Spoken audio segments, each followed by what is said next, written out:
राजता श्रीनाथ जी बिल्कुल बीच में है। उदयपुर के पास नाथ द्वार में श्रीनाथ जी विराज रहे हैं।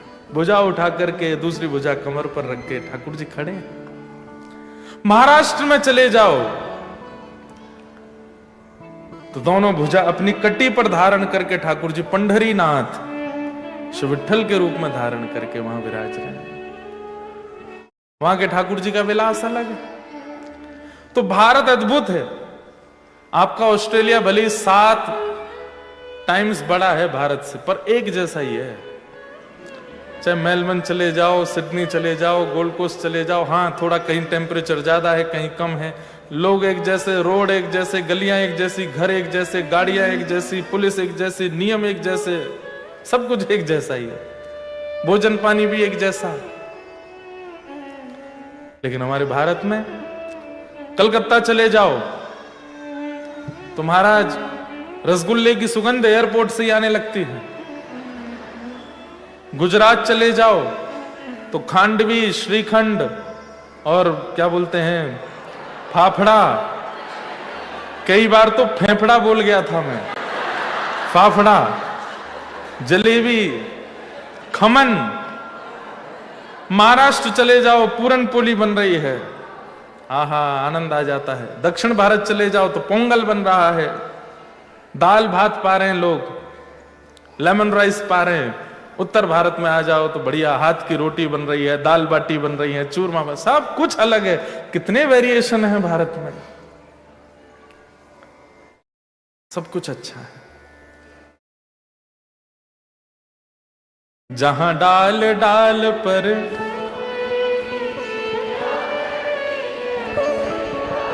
वो भारत देश है मेरा, वो भारत। अरे कल हमारे प्रधानमंत्री जी आए तो बहुत हवा चल गई है पूरे इंडिया की, ऑस्ट्रेलिया में सब जगह इंडिया ही इंडिया चल रहा है। लेकिन अच्छा, आपके इस देश से बहुत कुछ सीखना चाहिए, पर हमारे देश से सीख करके भी नहीं लागू हो पाएगा यहां पर कुछ भी। यहां की चीजें सीख के भारत में लागू हो जाएगी, पर भारत की चीज सीख के करके तो दिखाओ, यहां पे नहीं कर पाओगे। तो सब अद्भुत है। खूब आनंद आया एडिलेड में। भारतीय लोग इतने कम हैं, बहुत ज्यादा इंडियन कम्युनिटी नहीं है, लेकिन फिर भी आप इतनी संख्या में आए, अपने लिए ताली बजाओ, बहुत सुंदर है। अगली बार एडिलेड कन्वेंशन सेंटर में आएंगे और बड़ी जगह पर आएंगे, ताकि आप और संख्या में आकर के सुख लें। और हमने अगली बार ऐसा सोचा है कि ये 2 दिन 3 दिन नहीं करेंगे, हम मेलबर्न, सिडनी, एडिलेड और भी कहीं अगर मन होगा तो पूरी 7-7 दिन की कथा करेंगे। और आप सब लोगों को नियमित रूप से आना पड़ेगा कथा में, क्योंकि 7 दिन कथा होगी तो वही है, मंडे टू संडे पूरा आना पड़ेगा। सब लोग आएंगे, फिर 2 दिन हम यहाँ घूमेंगे, फिर उसके बाद अगले शहर में जाएंगे। ऐसा पूरा क्रम बनाते हैं। वैसे तो कथाएं सब बुक हो गई, लेकिन फिर भी करेंगे कुछ ना कुछ। तो बाकी भारत जाके मेरा मन बदल जाता है। मैं पिछली बार मेलबर्न वालों को भी बोल के आया था, लेकिन इस बार नहीं हुआ। अगली बार का जरूर प्रयास करेंगे, क्योंकि ऑस्ट्रेलिया के अलावा अन्य देशों में भी भक्ति पथ की शाखाएं प्रारंभ हो गई हैं। इस बार नॉर्थ अमेरिका में भी शुरू हो गया है। तो 10 और 11 और 12 2 दिन टोरंटो में भक्ति पथ सत्र है। फिर उसके बाद यूएस वीजा का वेट हो रहा है, वो आ गया तो फिर वहां भी 2-3 दिन का क्रम है। फिर लंदन में भी इस साल होना था, लेकिन वो डिले हो गया है। फिर दुबई में भी कथा है। तो अन्य देशों को भी टाइम देना पड़ता, भारत में तो व्यस्तता रहती है। तो जैसा बनेगा योग, अगली साल 2 से तो ज्यादा ही दिन रखेंगे, पर प्रयास करेंगे 7 दिन हो। कुछ मेरे पास प्रश्न आए हैं, आप सब लोगों के योग्य हैं। कुछ प्रश्न ऐसे थे जो सार्वजनिक बताने, मतलब सबके नहीं हो सकते, इसलिए मैंने उनको थोड़ा अलग किया है। जिनके अलग हो गए वो बुरा नहीं मानिएगा। किसी का भाव है नेक्स्ट टाइम पर्थ भी आइए, आएंगे, पर्थ का भी बनाएंगे। किन्हीं का भाव है, हमारे बच्चे आचरण में अच्छे हैं, खान पान और आदतें सब अच्छी हैं, जानवरों से प्रेम भी करते हैं और गाय सेवा में भी विश्वास है, परंतु वे मंदिर में बैठ के पूजा पाठ नहीं करते। हम घर में पूजा पाठ करते हैं तो हमारे साथ बैठते भी हैं और पार्टिसिपेट भी करते हैं, पर क्योंकि हम ऑस्ट्रेलिया में हैं तो हमें चिंता है कि उनकी रुचि पूजा और अर्चना में नहीं है। तो फिर अगली जनरेशन तो आध्यात्मिक और हमारी प्यारी राधा रानी और श्री ठाकुर जी से कैसे जुड़ेगी? क्या करें कि जिससे हमारी नेक्स्ट जनरेशन में आध्यात्म और धर्म से जुड़ाव रहे? एक बात सुनिएगा, हजारों बच्चे स्कूल जाते हैं, पर उनमें से कुछ बच्चे होते हैं जिनका पढ़ाई में मन लगता है, बाकी के बच्चों का किसी का फिजिकल एक्टिविटीज में मन है, किसी का म्यूजिक में मन है, किसी का और चीजों में मन है। जरूरी नहीं है कि पढ़ने लिखने वाला बच्चा ही भविष्य में कुछ बन पाता है। कई बार जो कभी अच्छे ग्रेड्स नहीं ला पाया वो बच्चा भी भविष्य में चल करके अच्छा करता है।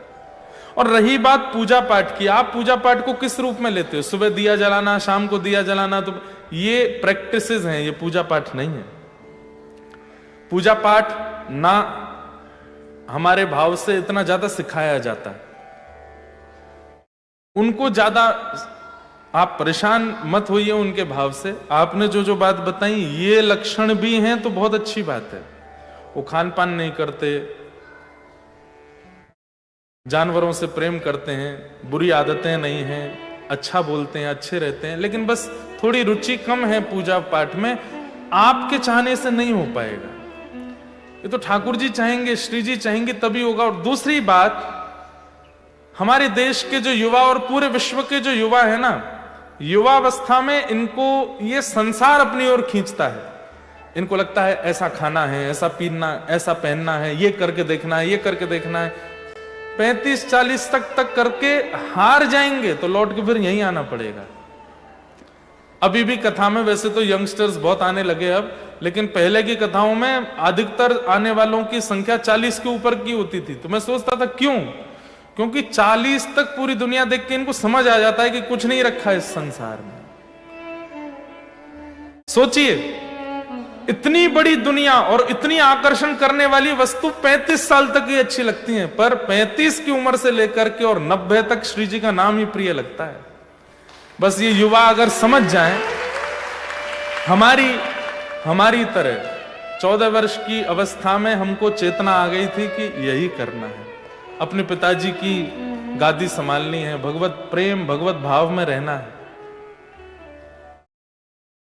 तो ये युवावस्था में चेतना जागना आपके चाहने से नहीं होगा, जबरदस्ती करना अपराध है। अभी मैंने मेलबर्न में 10 नामा अपराध बताए थे, 10 प्रकार के अपराध। उसमें से एक अपराध क्या है? किसी का मन नहीं है फिर भी हम जबरदस्ती उसको लेके जाते हैं, ठाकुर जी के पास जाओ, बैठो, नाम करो। अरे ठाकुर जी का नाम इतना सस्ता नहीं है कि आप बिना मन वाले को भी जबरदस्ती बैठाओ। जिसका मन है गरज पड़े तो करो, नहीं तो बिल्कुल मत करो। इसलिए जो बालक आचरण में अच्छे हैं अच्छी बात है, लेकिन उनका बहुत ज्यादा भाव ठाकुर जी में नहीं बन रहा तो कोई बात नहीं। आप अपने घर के माहौल में जो जैसे पति पत्नी खूब अच्छे कुछ नियम करते रहो, संत महात्मा आते हैं उनको घर बुलाते रहो, हमारे जैसे कथा वक्ता आते हैं, वैष्णव आते हैं उनको घर बुलाते रहो। धीरे धीरे इन चीजों से सीखेंगे। ऐसे ही संभव हो सकता है, इसके अलावा और कोई उपाय नहीं है। बाकी जिनके संतान नहीं हुई है उनको हम एक एडवाइस दे सकते हैं, संतान आएगी जीवन में। संतान का उचित निर्माण जन्म लेने के बाद हो ही नहीं सकता। संतान का उचित निर्माण होता है जन्म लेने से पहले, जब वो 9 महीने आपके गर्भ में रहता है। उस समय माता पिता की जो गतिविधि होती है, जैसी भावना होती है, जैसा अन्न होता है, जैसा व्यवहार होता है, जो सोच में आता है, जो विचारों में चलता है, उसी का प्रभाव पड़ता है उस बालक पर। 9 महीने बाद बालक का जन्म हो गया, अब आप उसको चाह रहे हो हनुमान चालीसा बोलो, मंदिर में चलो, 6-7 साल तक जाता है, पर उसके बाद फिर नहीं जाता। क्यों? उसके बाद माता पिता का व्यवहार एक्टिव होता है उसके अंदर। भक्त प्रहलाद वे भक्त कैसे हो गए हिरण्यकश्यप के यहाँ? इसमें यही प्रमाण दिया गया कि जब उनकी माताजी कयाधु गर्भवती थी तब नारद जी नित्य कथा सुनाते थे उनको। उसी का प्रभाव हुआ कि हिरण्यकश्यप जैसे महापापी महाराक्षस के यहां पर प्रहलाद जी का जन्म हुआ। इसलिए जिनके बालक आ चुके हैं दुनिया में, अब उनको तो हम कुछ ज्यादा नहीं बता सकते, वो तो बस प्रयास ही करिए, कथा में लाओ, खूब सत्संग में लाओ, प्रयास करो। पर जिनकी संतान अभी नहीं आई है, ऐसे नव दंपति अगर यहां बैठे हैं और जब पता चले कि कोई मेहमान आने वाले हैं घर में, बेवजह की लड़ाइयां बंद कर दीजिएगा, बेवजह का घूमना फिरना बंद कर दीजिएगा, उल्टा सीधा खाना बंद कर दीजिएगा, उल्टा सीधा बोलना सोचना बंद कर दीजिएगा। नित्य कथा सुनना है, नित्य पॉजिटिव रहना है। और 5 कर्म बताए गए हैं, ध्यान से सुनना।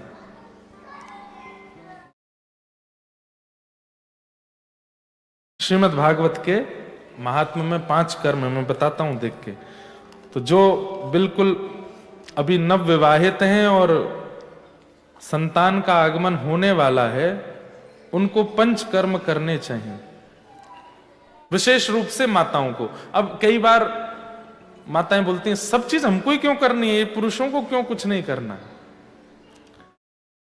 भाई जब आप घर से जाते हो ना, तो घर में जो जिम्मेवार व्यक्ति होता उसी को सब बता के जाते हो, यहां पे चाबी रखी है, वहां पे गैस रखी है, उसको बंद कर देना। गैर जिम्मेवार को कुछ नहीं बोल के जाते, बल्कि उसको ले और जाते, तू तो मेरे संगी चल, पीछे से रहेगा तो बर्बाद और करेगा। तो इस संसार रूपी घर की, ठाकुर जी का घर संसार, इसकी सबसे बड़ी जिम्मेवार जो है वो माताएं बहनें हैं। इसलिए सारे नियम धर्म सब माताओं को सिखाए जाते हैं। बोले तुम करोगी तो ही ये संसार बचेगा। गोवी ही विप्रैश्च वेदैश्च सती भी सत्यवादी भी अलुब्धा दानशीलश्च सप्तैते धार्यते मही। 7 लोग पृथ्वी को संभालते हैं। कौन? गोवी ही, गैया, पहला गौ। विप्रैश्च, ब्राह्मण।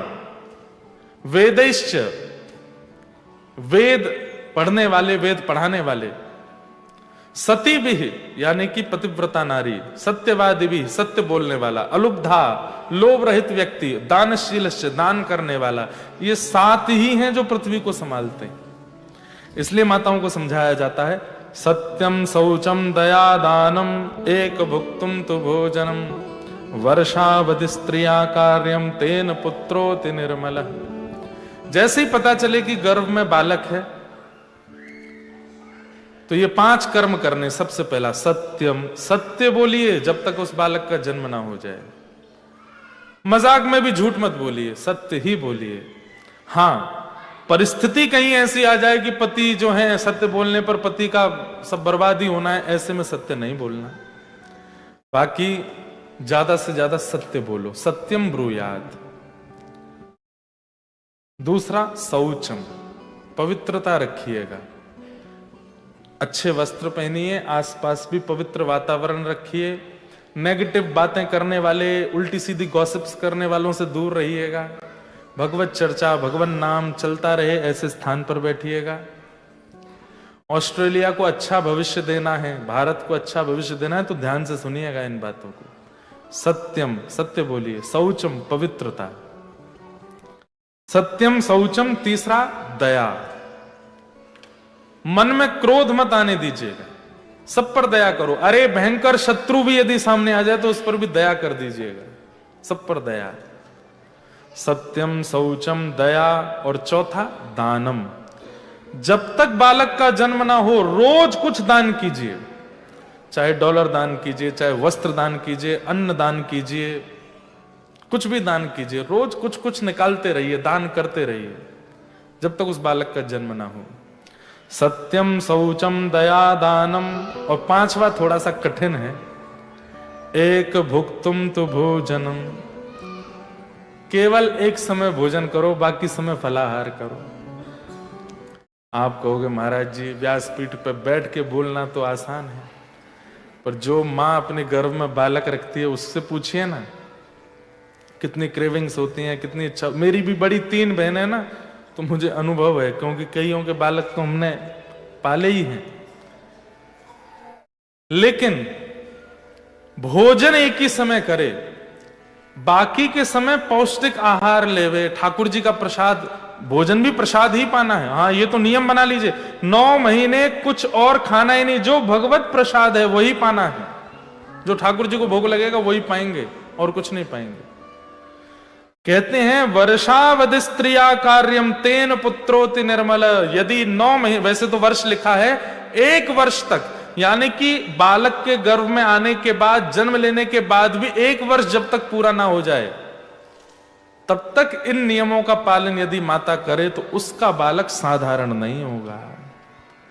उसके बालक की बुद्धि, उसके बालक का मन, उसके बालक की योग्यताएं सामान्य नहीं होंगी। तेन पुत्रोति निर्मल। हम लोग गलत सीखते हैं कि पेरेंटिंग जन्म लेने के बाद होती है। नहीं, पेरेंटिंग तब होती है जब वो गर्भ में होता है, आपकी नाभि से जुड़ा है, आपकी मन बुद्धि सबसे वो जुड़ा हुआ है। आपके विचार, आपकी बुद्धि, आपकी बोली, आपकी सोच, आपकी बातें, वो सभी उसका निर्माण करती हैं। केवल शरीर नहीं बनता मां के गर्भ में, मन, स्वभाव, विकार, विचार सब बनते हैं, इसलिए उसका ध्यान रखें। तो जनरेशन जो आई नहीं है उसको सुधारने का तरीका तो है, पर जो आ गई है उसके लिए तो ये प्रयास करो, क्योंकि जबरदस्ती से भी काम बनने वाला तो नहीं। फिर किसी का प्रश्न है कि मोक्ष और भगवत प्राप्ति में अंतर क्या है। ध्यान से सुनना। मोक्ष मतलब मृत्यु के बाद भगवान का दर्शन, भगवत प्राप्ति मतलब जीते जी भगवान का दर्शन। ये दोनों अंतर है, हमें दोनों चाहिए। जीते जी ठाकुर जी का अनुभव करना है। क्यों? मीराबाई ने जीते जी पाया, सूरदास ने जीते जी पाया, गोस्वामी तुलसीदास ने जीते जी पाया, सक्कूबाई ने जीते जी पाया, नामदेव, ज्ञानेश्वर माउली, जो नाम बोलिए, रामदास बोढ़ाना, गुजरात के, बड़ोदरा के, सबने जीते जी पाया। तो हम मृत्यु की प्रतीक्षा क्यों कर रहे हैं? जीते जी पाना ये भगवत प्राप्ति है। भक्ति करते करते रिश्ते दूर होने लगते हैं, क्या करें? और अभी वो सब अकेलापन में बदल जाते हैं, तब हम क्या करें? भाई देखो, ठाकुर जी कैसे हैं? वरहा पीडम नटवर वपु कर्णयो कर्णकारम विभ्रदवासः कनक कपिसं वैजयन्तीं च मालां रंध्रान् वेणोऽवधर सुधया पूरयन् गोपवृन्दैः वृंदारण्यम स्वपदरमणम प्राविशद गीत कीर्ति। बहुत ध्यान से सुनिए सब लोग, इधर देखो। ये बहुत भजन भक्ति करने वालों के इतने रिश्ते कम क्यों हो जाते हैं? फ्रेंड सर्कल इतना कम क्यों पड़ जाता है? अच्छा, इस संसार की एक दुर्भाग्यपूर्ण बात बताऊं? सब लोग इधर देखो, ध्यान से सुनो। आप जितने कामी, जितने विषयी, जितने उपद्रवी, जितने संसार के भौतिकवाद में पड़े, उतने संबंध आपके ज्यादा।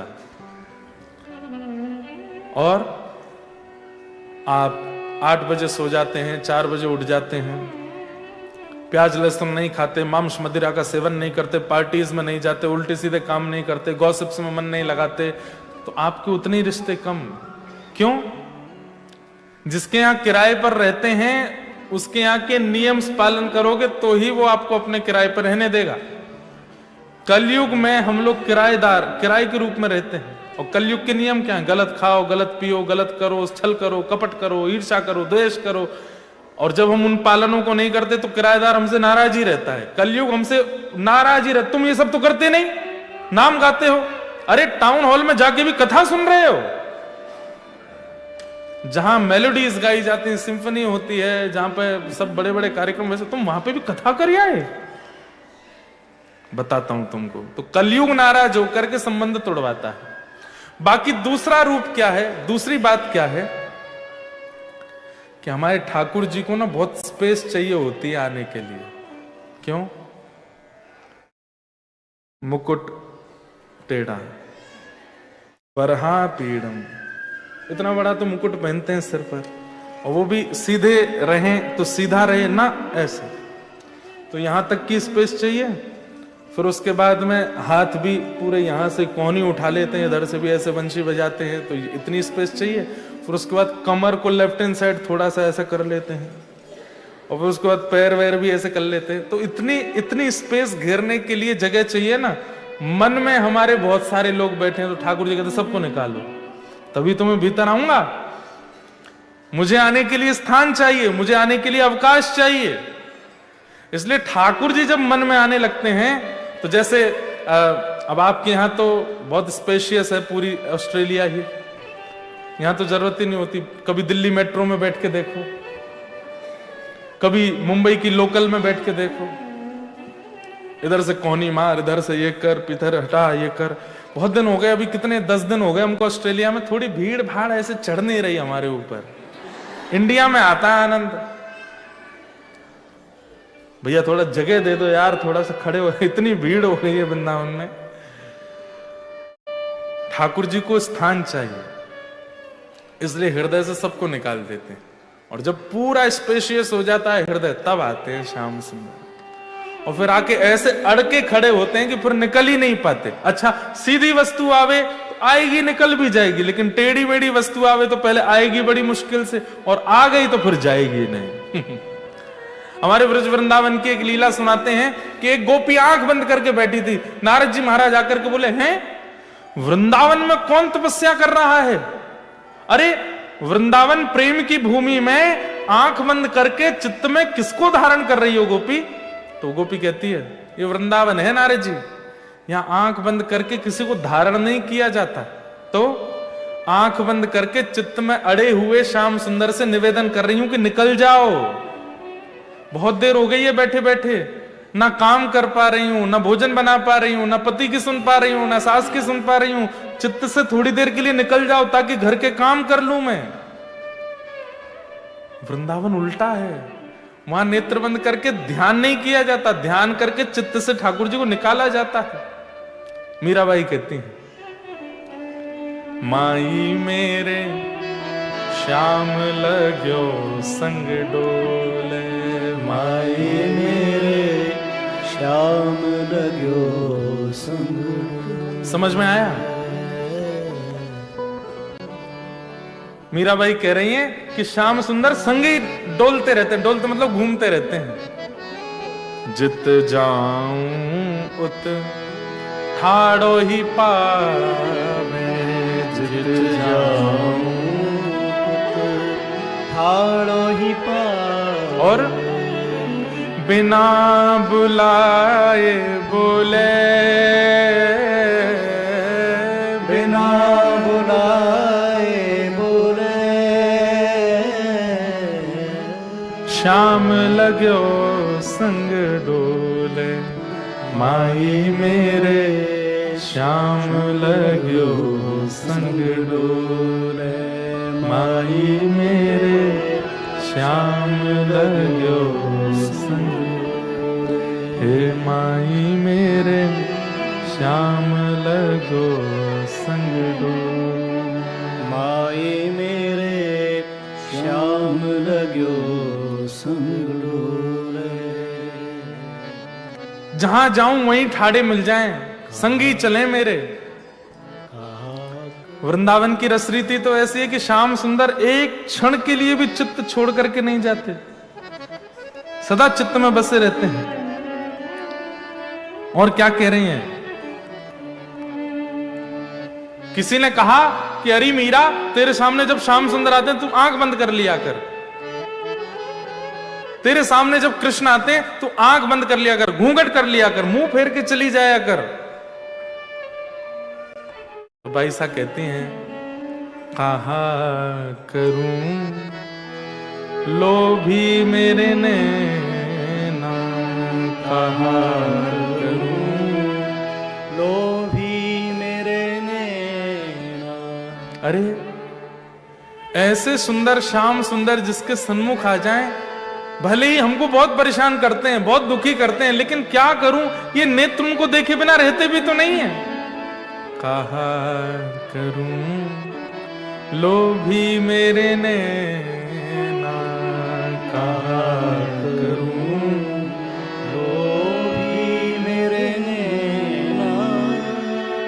हंस हंस घूंघट खोले, हंस हंस घूंघट खोले,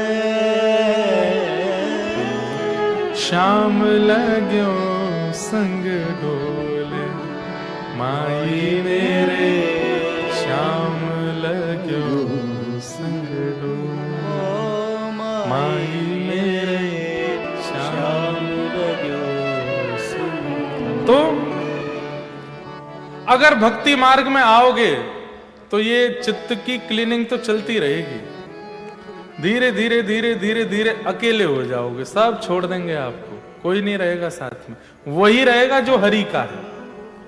बाकी संसारी लोग चले जाएंगे। अगर उनकी चिंता हो रही है कि क्यों जा रहे हैं, तो फिर ठाकुर जी को छोड़ो, तो उनके संग ही रहो, क्योंकि ठाकुर जी आएंगे तो मार्जन करेंगे, सबको भगाएंगे चित्त से, कोई अपना फिर प्रिय नहीं लगेगा।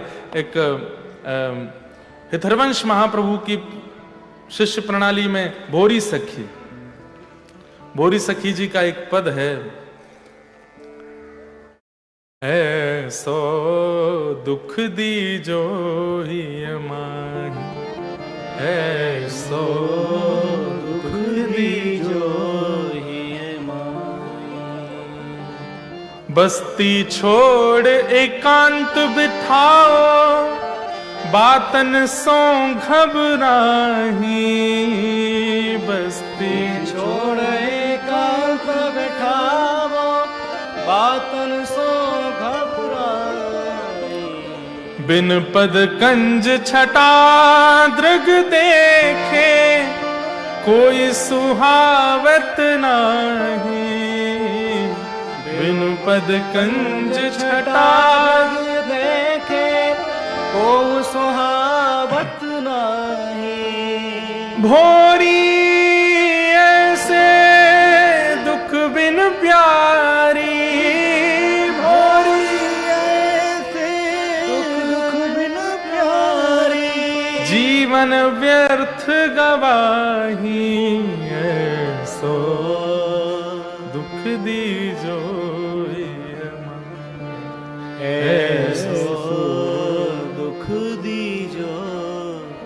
ठाकुर जी जब जीवन में आएंगे तो बस्ती छोड़ एकांत बिठाओ, बातन सो घबराए, अकेले रहने का मन होगा। और भीड़ अच्छी नहीं लगेगी, भीड़ वही अच्छी लगेगी जो हरि नाम करने वाली होगी। इसलिए आपका जो ये प्रश्न है कि भक्ति करते करते रिश्ते दूर होने लग रहे हैं, मित्र दूर हो रहे हैं, क्या करें? भाई सा कहती हैं, भाई छोड़िया बंधु छोड़िया छोड़िया जग सो, भाई छोड़िया बंधु छोड़िया छोड़ा जग सोई, साधुअन संग बैठ बैठ, साधुअन संग बैठ बैठ, साधुअन संग बैठ बैठ, साधुअन संग बैठ बैठ, लोक लाज खोई रे मेरे तो गिरधर गोपाल, मेरे तो गिरधर गोपाल, दूसरों न कोई, दूसरों न कोई, मेरे तो गिरधर गोपाल, दूसरों न कोई, दूसरों न कोई। तो रिश्ते तो छूटेंगे, और इससे अगर डर लग रहा है तो कम कम भजन किया करो, कथाएं भी कम ही सुना करो, क्योंकि इस मार्ग में आने के बाद अकेले रह जाओगे, संसार की दृष्टि में अकेले रह जाओगे। वैसे तो ठाकुर जी चकाचक आनंद करा देंगे, वैसे कोई कष्ट नहीं रहेगा।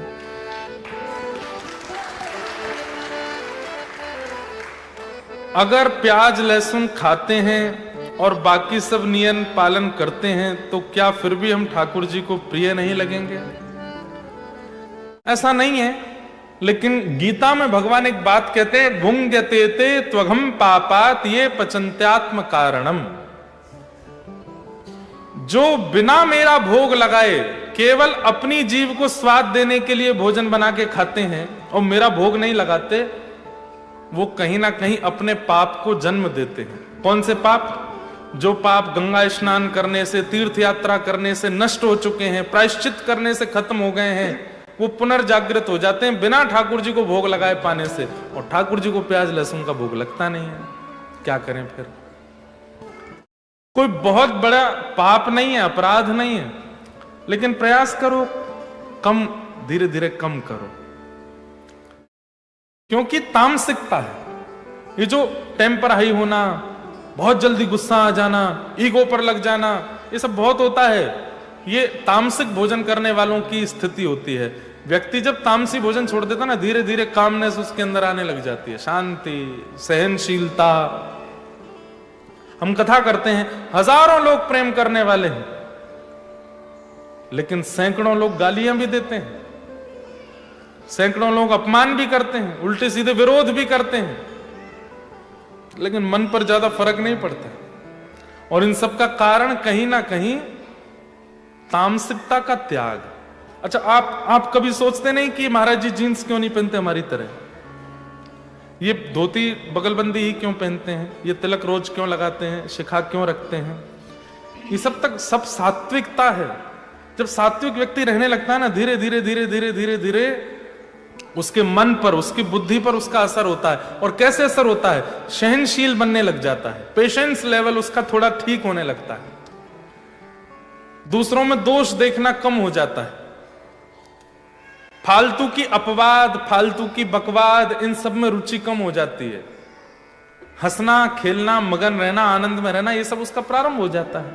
इसलिए सात्विक रहो। अब बुरा नहीं मानना, ऑस्ट्रेलिया के जो लोग हैं इतनी सी बात पे गुस्सा हो सकते हैं, इतनी सी बात पे गुस्सा हो जाते हैं। फ्लाइट में आप बैठे हो, बगल में कोई ऑस्ट्रेलियन बैठा है, आप जरा सी कोहनी लगा दो तो गुस्सा हो जाएंगे। एक बार पता नहीं कहां कि, हाँ यहीं की बात थी, शायद पहली बार जब मैं आया था 2 साल पहले, तो मैं कनाडा से आया था यहाँ पर, बहुत लंबी फ्लाइट थी, कुछ सामान निकाल रहा था ऊपर से, तो पीछे वाला पैर ऐसे करके बैठा था, उससे पैर लग गया मेरा, ऐसे घूर के देखा, मैंने कहा सॉरी भैया। दूसरी बार मैं फिर उठा फिर से पैर लग गया, अब की बार तो खड़ा ही हो गया। मैंने कि आई एम वेरी सॉरी, मेरे को थोड़ा पता नहीं लगा। अब वो पैर भी तो ऐसे चौड़ा के बैठा था, गलती उसी की थी, पर हम लोगों का स्वभाव नहीं है ना लड़ने का कि उसको बोलूं कि पैर अंदर कर ले। तीसरी बार मैं वॉशरूम से आया, फिर से पैर लग गया तो उसने एयर होस्टेस को बुला करके खूब जो है लड़ाई झगड़ा सा करने लगा। मैंने कान वान पकड़े, मैंने भैया माफ कर दे, बैठ जा भाई, 2 घंटे की फ्लाइट रह गई है। अगर मेरे अंदर सात्विकता नहीं होती, तामसिकता होती, तो मैं भी उल्टा लड़ जाता, पैर पकड़ के एक आध घूंसा घल देता, कुछ ना कुछ चली जाते दोनों में। क्यों? तामसिक व्यक्ति जो होता है ना, उसका स्वभाव कैसा होता है? देख लूंगा तुझने किया कैसे, तुझे बताता हूं। और वैष्णव कैसा होता है? भैया तुम जीते हम हारे, तुम ठीक है सुना लो, 2-4 और कह लो हमको। अब इस पर भी लोग कई बार बोलते हैं, महाराज जी आप क्या सिखा रहे हैं दुनिया को? सहना सिखा रहे हैं आप। ये कैसे सिखा सकते हैं कि भाई कोई कुछ भी कर जाए तुम सह लो? अरे ठीक है, कोई बहुत बड़ा अपराध करे, कोई बहुत ही बड़ा अपमान कर दे, आपकी डिग्निटी पर बात आ जाए, बहुत ज्यादा कुछ, तो बोलो भी। छोटी मोटी बातों पर लड़ने के लिए मना कर रहे हैं तो ये तो अच्छी बात है, हिंसा कम होनी चाहिए संसार में।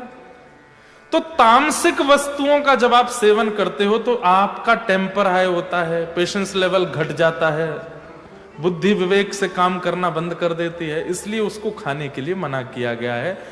बाकी धीरे धीरे प्रयास करो, कम करो। हाँ, हफ्ते में नियम बना लो, केवल उन्हीं दिनों पर खा लो, फिर धीरे धीरे उन दिनों में भी छोड़ दो। बढ़िया।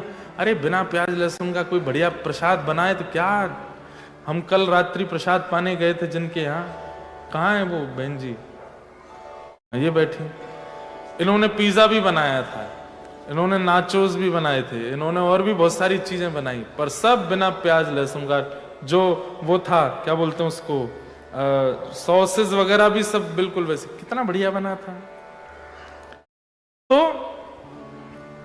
ऐसी वस्तुएं सेवन करो धीरे धीरे। बाकी आप लोग जहां रहते हैं वहां पर बच पाना तो बहुत मुश्किल है, लेकिन फिर भी प्रयास करो। एक बात और बोलूं, ठाकुर जी को भोग मत लगाया करो, पिज्जा का, पास्ता का, इन सब का भोग नहीं लगना चाहिए।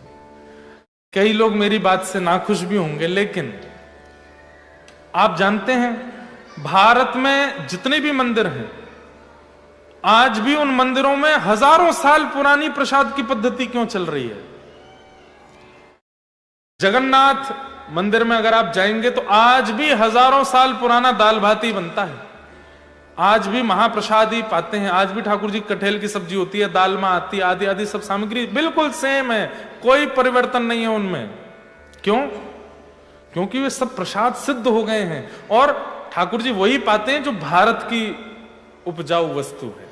कई मंदिरों में तो विदेशी फल भी नहीं आते, कई जगह टमाटर नहीं जाता, कई जगह मसूर की दाल नहीं जाती, कई जगह और भी चीजें नहीं जाती जो विदेश की वस्तु है, ठाकुर जी को भोग नहीं लगती। अब मैदा,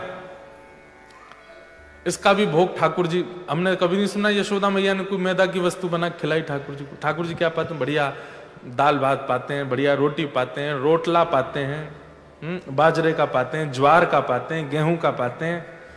उसी में वेरिएशन कर दो, पर वेस्टर्न कल्चर की जो आधुनिक वस्तु है, ठीक है आप कभी कभी ठाकुर जी को दूर से दिखा के खा लो, पर भोग मत लगाओ। मैं एक बार कथा में कह रहा था, मैं ठाकुर जी को पिज्जा का भोग लगता होगा, तो ऐसा कहते हैं कि पर्दा करते ही ठाकुर जी के पास श्री जी आती हैं, अष्ट सखा आते हैं, अष्ट सखी आती हैं, सब आके पूछते हैं जय जय आज क्या बनाया हो आपके भक्त ने? ठाकुर जी कहते होंगे पिज्जा बनाया भाई। मधुमंगल कहते हो हैं जे काबला भैया कैसे खानो या को? बोले उठा ले। मधुमंगल उठाता होगा, फिर चीज लंबी खिंचती होगी, अरे लाला जे काने कर रहा या मैं ते, अरे श्रीदामा ए लंबी से कछु ने कर है, तोड़ दे बीच में, रस्सी खींची चली जा रही है। फिर ठाकुर जी खाते भी होंगे, फिर लंबी मोहते खिंचती होगी, अरे जन कहा बला है भैया, या तो बढ़िया तो रोटी सा गई है, अपना लगाओ प्रेम से पाओ। तो ऐसा लगता है, तो ठाकुर जी को वही वस्तु दो जो ठाकुर जी को प्रिय लगती है। आपने कल अपनी कथा में कहा था कि आत्मा को ईर्ष्या होती है। अब देखो, ये मैंने कल की कथा दोबारा सुनना, मैंने पहले कहा आत्मा को, फिर मैंने कहा चित्त को। मैंने तुरंत करेक्ट भी किया, थोड़ी सी जीभ फिसल गई थी हमारी। आपने आज पूछ तक लिया कि आत्मा तो सच्चिदानंद है, आप कैसे कह सकते हो कि उसको ईर्ष्या होती है? नैनम छिंदंती शस्त्राणी नैनम दहति पावका। आत्मा ना कभी जलती है, ना कभी मरती है, ना कभी भीगती है, ना कभी ईर्ष्या, ना, तो आपने कैसे कह दिया कि उसको ईर्ष्या होती है? आई एम वेरी सॉरी, आत्मा को नहीं होती है, चित्त को होती है। अगर हमारा पार्टनर भक्ति के अपोज में हो, दीक्षा के अपोज में हो, बिल्कुल सपोर्टिव ना हो, तो उन्हें कन्विंस कैसे करें?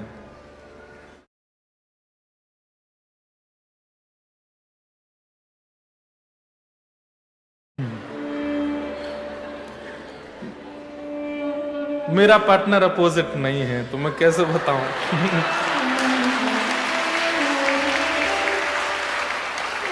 ऑलरेडी कन्विंस्ड है, तो अब क्या बताएं? अब कभी कभी तो कथा में वो बातें बोलती है ना जो अनुभव किया हो, अब जो अनुभव में ही नहीं है वो कैसे बताऊं? लेकिन हाँ, एक की कथा हमको याद है। कौन? श्री तुकाराम जी महाराज। महाराष्ट्र के एक संत हुए श्री तुकाराम जी। उनकी पत्नी जो थी वो बिल्कुल अनुकूल नहीं थी, तो वो कई बार रोकती थी और भी चीजें थी, पर तुकाराम जी क्या करते थे, उसके सामने शांत ही रहते थे। पूरे दिन एकांत में भजन करते थे। पत्नी करे ऐसा प्रयास करते, लेकिन नहीं करते तो उसको जबरदस्ती नहीं बोलते थे, ठीक है नहीं करते नहीं करो, पर वो जब जब समय मिलता तो बैठ करके भजन कर लेते थे। जैसी पत्नी सामने आती थी तो छोड़ देते थे, भाई उसको अच्छा नहीं लगता। ऐसे संत श्री तुकाराम जी महाराज पंढरीनाथ भगवान के परम प्रिय भक्त हुए। तो अपोजिट व्यक्ति यदि आपके जीवन में है तो उसके लिए यही एक उपाय है कि आप थोड़ा उनके अनुकूल बन के रहो। बहुत ज्यादा प्रयास मत करो कि भाई ये कराओ ही, दीक्षा दिलाओ ही। नहीं करवा रहे हैं तो मन ही मन सब काम कर लो। देखो इसका एक उदाहरण बताऊं। जैसे कई बार परिवारों में बालक कहीं विवाह करना चाहता है, लेकिन माता पिता सब अगेंस्ट हैं, तो बालक क्या करता है, माता को भी नहीं बताता, पिता को भी नहीं बताता, मन ही मन उसको सबको बोलता है नहीं करूंगा, बात नहीं होगी मेरी, लेकिन फिर भी वो बात भी कर लेता है, प्रेम भी निभा लेता है, सब काम कर लेता है। हम सब जगह इतने ज्यादा अच्छे हैं, पर ये भक्ति में हम कहां फिसल जाते हैं। एक माता जी हैं वृंदावन में, उनके पतिदेव को 17 साल तक नहीं पता था कि वो भजन करते हैं। भक्तमाल में कथा आती है, अंतर्निष्ठ राजा, उनकी पत्नी को अधेड़ उम्र तक नहीं पता चला कि उनका पति भजन करता है, गुप्त रूप से करते थे। आज यहां कितने सारे विवाहित लोग बैठे हैं, किसी के 15 वर्ष हो गए, 25 वर्ष हो गए, 50 वर्ष हो गए, आप जानते हो अपने पति को पूरा, आप जानते हो अपनी पत्नी को पूरा ना। कई बातें ऐसी होंगी जो आज तक आपको भी नहीं पता, गोपनीय है। ऐसे ही भक्ति को गोपनीय कर लो। आप कब भजन कर लेते हैं, कब नाम कर लेते हैं, कब ध्यान कर लेते हैं, ये बताने की वस्तु नहीं। अंतर्निष्ठ हो जाइए, अपने मन ही मन करने लग जाइए, उसको मत बताइए। ऐसे भजन किया जा सकता है। कन्विंस करने के लिए तो अब क्या करें, उसके लिए तो कोई उपाय अभी सूझ नहीं रहा हमको। हाँ, एक कथा और याद आई, सुना देता हूं।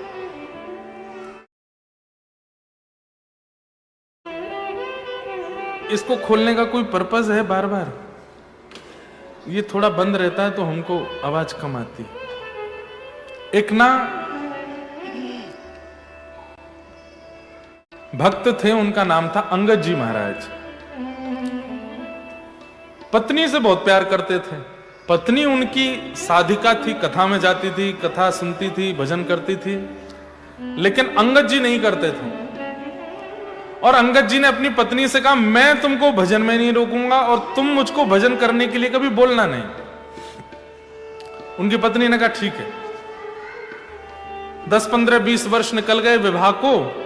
पत्नी अपने कथा में जाती थी, गुरुजनों के पास भी जाती, सत्संग भी करती, लेकिन अंगद जी महाराज ने नियम बना रखा था, शाम होते ही घर आ जाना, कहीं भी जाओ सत्संग आदि करो, मैं तुमको रोकूंगा नहीं, लेकिन मुझसे कभी कहना नहीं कि चलो। एक बार की बात, एकादशी का दिन था। अंगद जी की पत्नी अपने गुरुजी और सब संतों से बोली कि आप लोग सब हमारे घर आ जाओ। जो सामने बैठे ना कैमरा के आसपास, वो थोड़े से कमर मत लगाना, वो नहीं तो गिर गिरा जाएगा, वो इसलिए वो नहीं, इट्स ओके। मेरे को बोला गया पीछे से, इसलिए मैंने बोला। मुझे कोई फर्क नहीं। क्या बता रहा था मैं? हाँ, तो अंगद जी की पत्नी एकादशी के दिन अपने गुरु और सब जो कथा आदि करते थे सबको बोल के आई कि आज मेरे घर सत्संग कीजिए। सब कथावाचक आदि सब श्रोताजन सब पहुंच गए अंगद जी की पत्नी के पास, और वहीं घर में ही कीर्तन हो रहा था, वहीं कथा हो रही थी, सब नाच रहे थे, गा रहे, उत्सव मना रहे थे, ढोल नगाड़े मजीरा सब बज रहे थे। अंगद जी शाम को, एक राजा के मंत्री थे, तो लौट करके जब घर आए और घर में उन्होंने देखा कि इतना ऊधम मच रहा है, यहाँ पे सब ये कथा कर रहे हैं, ये सब क्या हो रहा है। आकर के उन्होंने तो चिल्लाना शुरू किया, हल्ला करना प्रारंभ कर दिया, बुरा भला बोलना प्रारंभ, मेरा घर है धर्मशाला बना दिया इसको, निकलो सब लोग यहां से, और अभद्र बोल के सबको भगा दिया। उनकी पत्नी बोली, आप मुझे कुछ भी कह दीजिए, लेकिन आपने मेरे आचार्यों को, गुरुओं को, कथा वक्ता और सब श्रोताओं को सबको भगा दिया। अरे तो देवी मुझसे पूछना चाहिए था करने से पहले, मेरे घर में ये सब नहीं चलेगा, तुम बाहर जाके कथा सुनो, मेरे घर में कोई सत्संग आदि नहीं होगा। तो पत्नी ने कहा ठीक है, मेरे गुरु और आचार्यों की अवहेलना करने वाले मेरे पति भी हैं, तो मैं उनका मुख नहीं देखूंगी। मैं जीवन भर आपके पास रहूंगी, मैं जीवन भर आपकी सेवा करूंगी पत्नी के नाते, लेकिन आपका मुख नहीं देखूंगी, ये मेरा नियम है। और उसी दिन उनकी पत्नी ने घूंघट कर लिया। अब अंगद जी बोलते हैं, बात करते हैं, घर में आते हैं, पत्नी घूंघट में ही रहती है, नहीं दिखाती मुख। 1 साल 2 साल निकल गए, अंगद जी का अब मन नहीं लगता।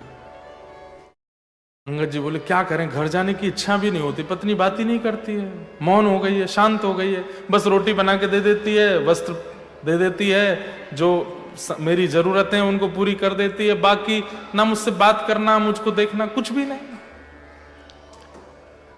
एक दिन अंगद जी ऐसे दुखी दुखी जा रहे थे तो देखे एक जगह कथा हो रही थी, तो अंगद जी बोले इस कथा ने ही मेरा घर सब बर्बाद किया, सुनूं तो सही एक बार बैठ के, है क्या यहां पे। अंगद जी जाकर के जैसे ही बैठे कथा में, थोड़ी देर सुनते सुनते सुनते, इतना 1-1.5 वर्ष बाद 2 वर्ष बाद पहली बार उनको बड़ी शांति लगी, बहुत सुख मिला। और थोड़ी देर में ही सब खड़े हो गए और अपने अपने घर को जाने लगे। तो अंगद जी बोले आप सब कहां जा रहे हो? बोले कथा विश्राम हो गई, सब अपने घर जा रहे। अब कब होगी? बोले अब तो ये विश्राम हो गई, अब तो 7 दिन की थी, आज 7वां दिन पूरा हो गया। तो अंगद जी इतने व्याकुल हो गए, अब मैं कथा कहां सुनूंगा? बोले इन महाराज जी की कथा अब दूसरे गांव में 10 दिन बाद है। तो अंगद जी को 10 दिन काटने भारी पड़ गए, 10 दिन बाद उस गांव में पहुंच गए, वहां भी पूरी कथा सुनी। अब तो अंगद जी की ऐसी स्थिति हो गई, प्रेम से कथा सुनते हैं। 1-1.5 वर्ष ऐसे ही निकला, पत्नी घर में बात नहीं करती। 1-1.5 वर्ष बाद उन महाराज जी की कथा फिर से उनके गांव में हुई। तो गांव में जब कथा हुई, 1-1.5 वर्ष में रसिक तो बनी गए थे। कथा में जैसे कीर्तन हुआ तो सब नृत्य कर रहे थे, भावावेश में अंगद जी भी नृत्य कर रहे थे। अंगद जी को नहीं पता कि उनकी पत्नी भी वहां बैठी है, उनकी पत्नी को नहीं पता कि अंगद जी भी बैठे। तो सब नृत्य कर रहे थे, तो सब लोग देख रहे थे कौन कैसा नाच रहा है। पत्नी ने देखा ये व्यक्ति बड़े भाव में नृत्य कर रहा है, कौन है? और जैसे ही ध्यान से देखा, मेरे पतिदेव, ये अंगद जी। और इतने भाव में नृत्य, नेत्रों से अश्रु गिर रहे हैं। जब इस अवस्था में देखा तो समझ गए ये बदल चुके हैं। लौट करके जब वो घर आए तो आज पत्नी ने घूंघट नहीं किया। तो अंगद जी महाराज आते बोले देवी मैं घर आ गया हूं, मुंह ढक लो अपना। तो पत्नी बोली अब नहीं छुपाना मुंह, आप जब हरि विमुख थे तो मुंह छुपाया था, अब आप हरि सन्मुख हो गए तो अब क्यों छुपाऊं? देख लीजिए मेरा मुखारबिंद, 2 साल से नहीं देखा आपने। अंगद जी ने देखा, देख के क्या बोले, देवी पता नहीं अब पहले जैसे देखने की इच्छा भी नहीं हो रही है। ठाकुर जी की जब से कथा चित्त में आई है, अब तो बस उन्हीं को देखने की इच्छा है। इतनी प्रसन्न हो गई उनकी पत्नी। और अंगद जी और उनकी पत्नी ने खूब फिर आगे और भी चरित्र है। महाप्रभु जगन्नाथ जी से ये मिले, इन्होंने मणि ठाकुर जी को उपहार में दी। तो बस ऐसे ही तरीका है, ठाकुर जी से प्रार्थना करो कि जो हमारे हैं वो कैसे भी आपके हो जाएं। किन्हीं का प्रश्न है कि मुझे एंजाइटी, घबराहट बहुत होती है, डर जाती हूं बहुत, प्लीज हेल्प मी, मुझे उपाय बताइए। आप अगर हो सके तो गजेंद्र मोक्ष का पाठ किया करो। जिनका भी ये भाव है, YouTube पर गजेंद्र मोक्ष चलाइए और उसका PDF अपने हाथ में लीजिए, साथ साथ में उसका पाठ किया कीजिए। और दूसरा है नारायण कवच। गजेंद्र मोक्ष और नारायण कवच, इन दोनों का पाठ करना प्रारंभ कर दीजिए। घबराहट, डर, एंजाइटी, डिप्रेशन, ये सबसे उभरने में बहुत सहायक होगा। और तीसरा, चलते फिरते उठते बैठते खाते पीते जॉब पर कहीं भी कृष्ण कृष्ण कृष्ण कृष्ण कृष्ण कृष्ण बोलते रहा करो। और जब भी एंजाइटी लगे तो श्री कृष्ण गोविंद हरे मुरारे, हे नाथ नारायण वासुदेव, श्री कृष्ण गोविंद हरे मुरारे, एक कोई नाम, एक कोई मंत्र, उसको आश्रय ले लीजिए। गजेंद्र मोक्ष रात्रि में, नारायण कवच सुबह में। इसका पाठ सुन करके साथ में पढ़िए, याद करिए। जिस दिन याद हो जाएगा उस दिन के बाद हमको मिलना, एंजाइटी नहीं होगी, डर नहीं लगेगा, घबराहट नहीं होगी। ये दोनों ही श्रीमद् भागवत में है और इंटरनेट पर उपलब्ध है, वहां से आप ले सकते हैं।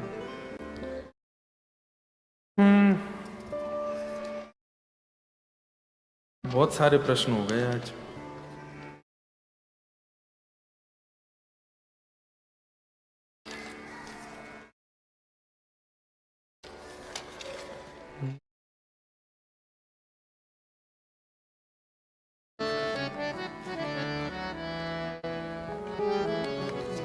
सबको प्रणाम, जय श्री कृष्ण। अब हम लोग कल के प्रसंग पर चल दें।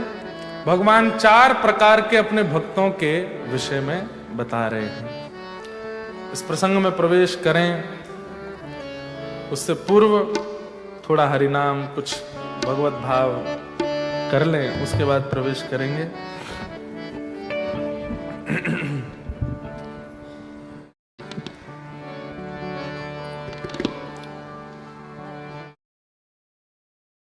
हरि का भजन करो, हरि है हमारा।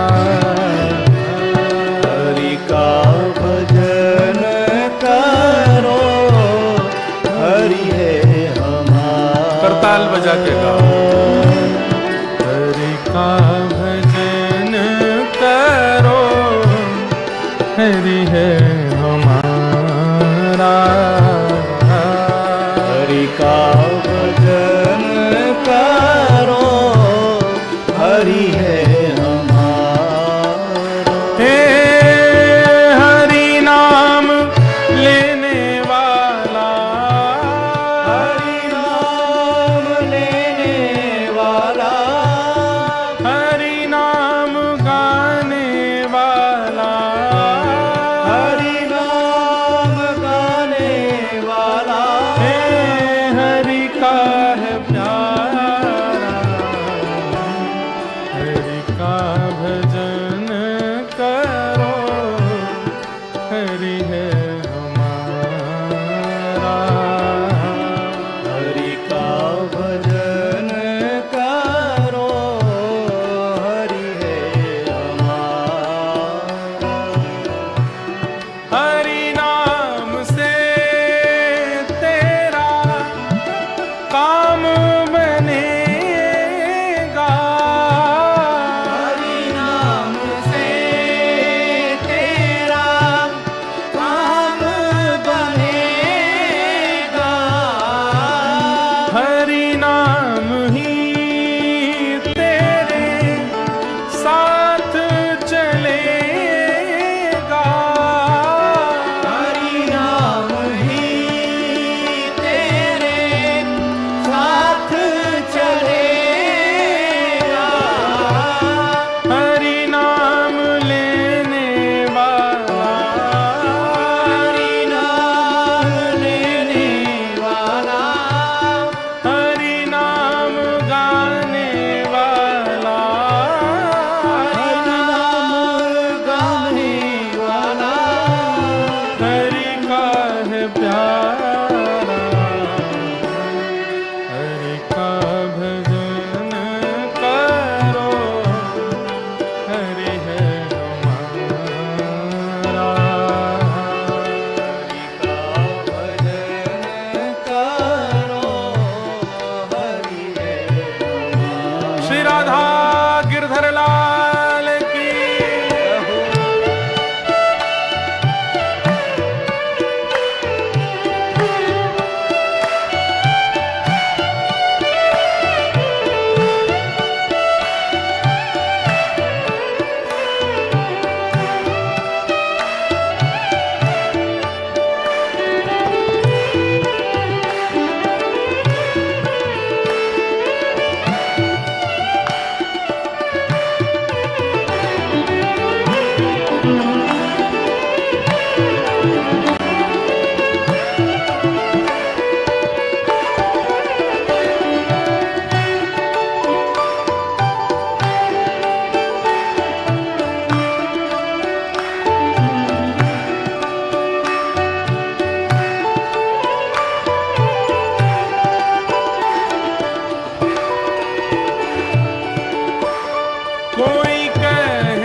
पता है कीर्तन में गाना क्यों चाहिए, और विशेष रूप से घर में गाओ उसका प्रभाव कम है।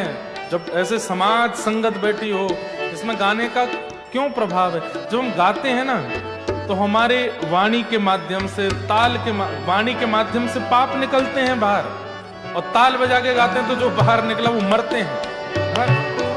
इसलिए जोर से ताल बजा के गाना चाहिए। और जो ना ताल बजाते हैं ना गाते हैं, बैठे रहते हैं, तो सबके निकल के उनके अंदर ही चले जाते हैं। इसलिए गाइए भाव से। हे कोई कहे राधे श्याम, कोई कहे सीताराम, कोई कहे राधे श्याम, कोई कहे सीताराम, कोई गिरधर गोपाल, कोई राधा माधव लाल, कोई गिरधर गोपाल, कोई राधा माधव लाल। यही हरि दीन बंधु, यही हरि दीन बंधु, यही हरि करुणा सिंधु, यही हरि करुणा सिंधु। ओ नमो बारंबार हरि का भजन करो, हरि है हमारा।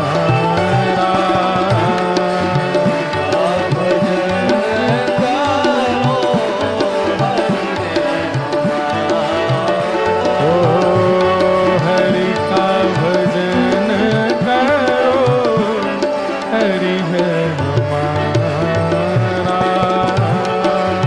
का भजन करो, हरि है हमारा।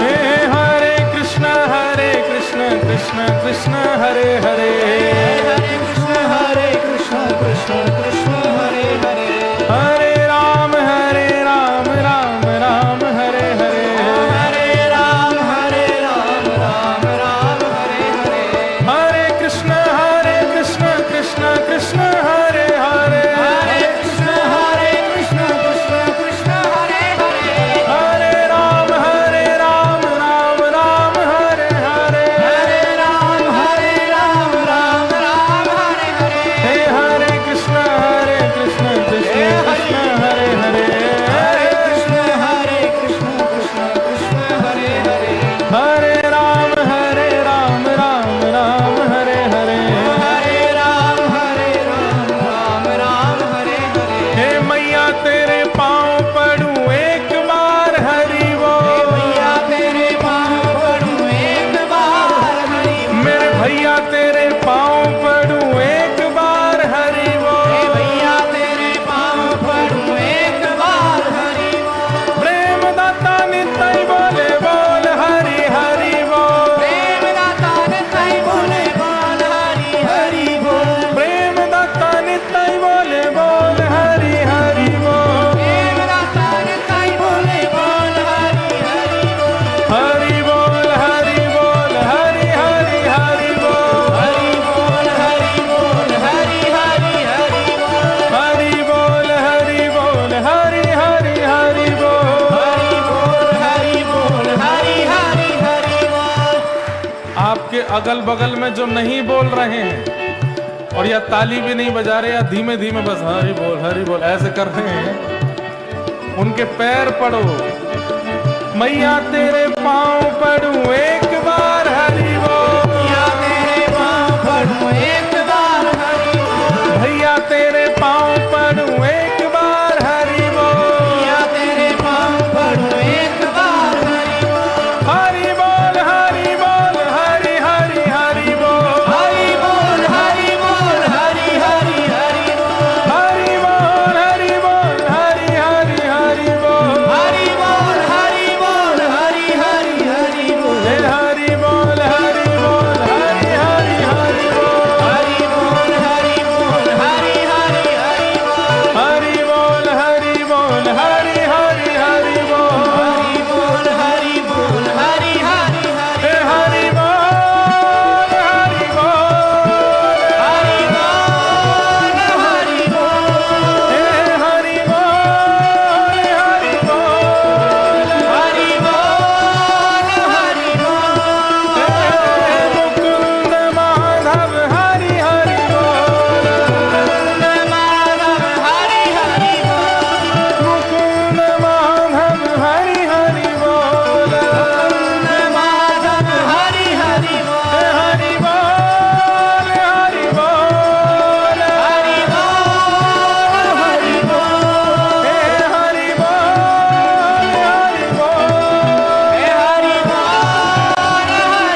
विराज जाओ सभी लोग। हरि का भजन करो, हरि है हमारा, हरि का भजन करो, हरि है हमारा। तो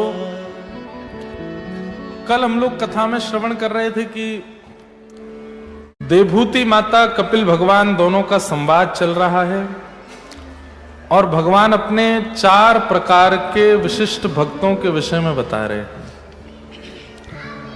जिसमें सबसे पहले भगवान ने तामसिक, उसके बाद राजस और फिर सात्विक। कितने लोगों को याद हैं तीनों? बस अरे झूठ में ही हाथ खड़े कर दो, कौन सा परीक्षा लेने हैं। कल कितने लोग नहीं आए थे वो हाथ ऊपर करो। तो कल की कथा आप लोग YouTube पे सुन लेना, हाँ, और एक बार जरूर सुन लेना।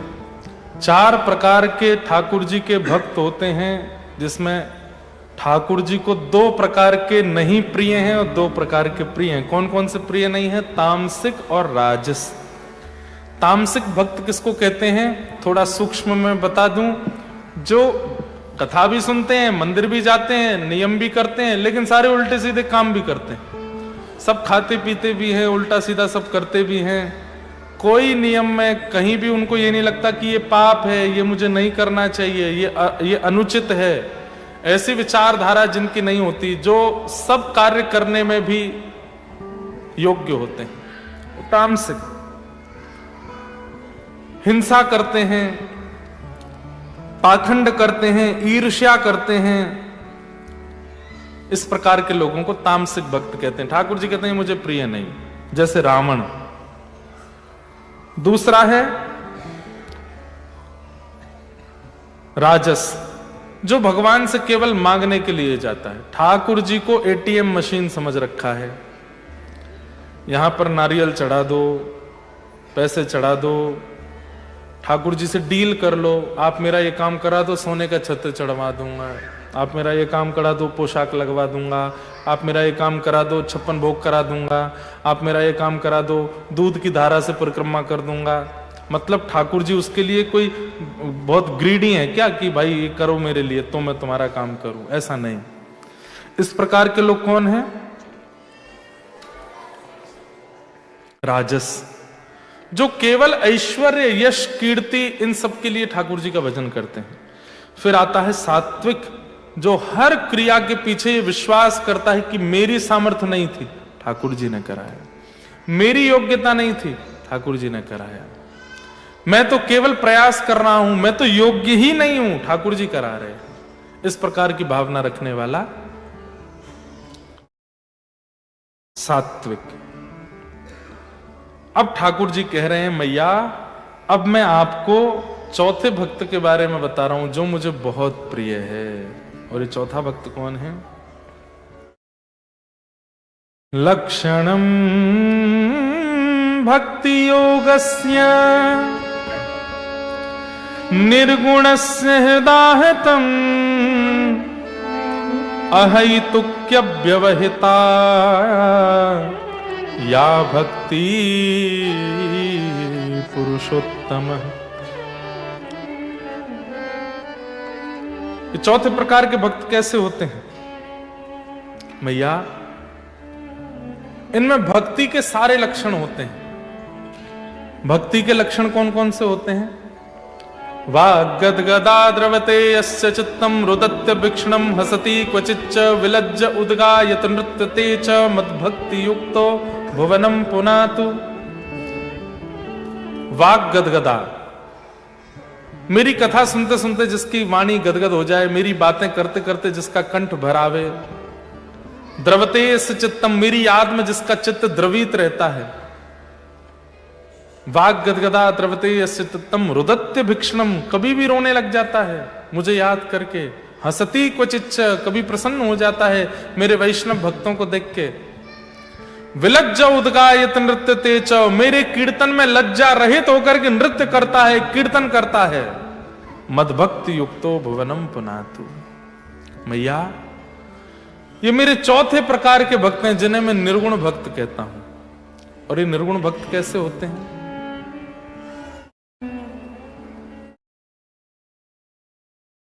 मन ना रहे 10-20, मन ना रहे 10-20, एक हतो सो गयो श्याम संग, गयो श्याम संग, को राधे कोई मन ना रहे 10-20। गोपियां ब्रज की कह रही हैं, निर्गुण भक्त का लक्षण क्या है? एक मन काम में लगा लिया, एक मन घर में लगा लिया, एक मन बेटे में लगा लिया, एक मन पत्नी में लगा लिया, एक मन बच्चों में लगा लिया, एक मन पैसे में लगा लिया, और एक मन वृंदावन में भी लगा लिया। गोपियां कहती हैं 10-20 मन है क्या हमारे पास? एक ही है, और वो एक में ही लगता है। गोपियां उद्धव जी से कह रही हैं, एक ही था हमारे पास, एक हतो सो गयो श्याम संग, वो भी श्याम सुंदर ले गए अपने साथ।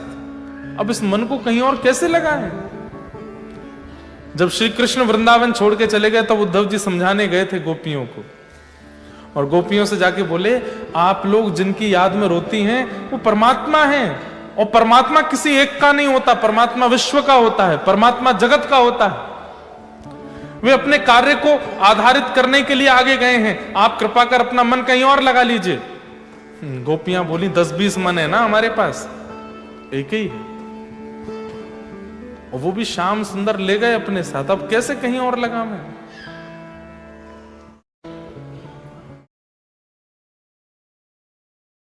हे उद्धव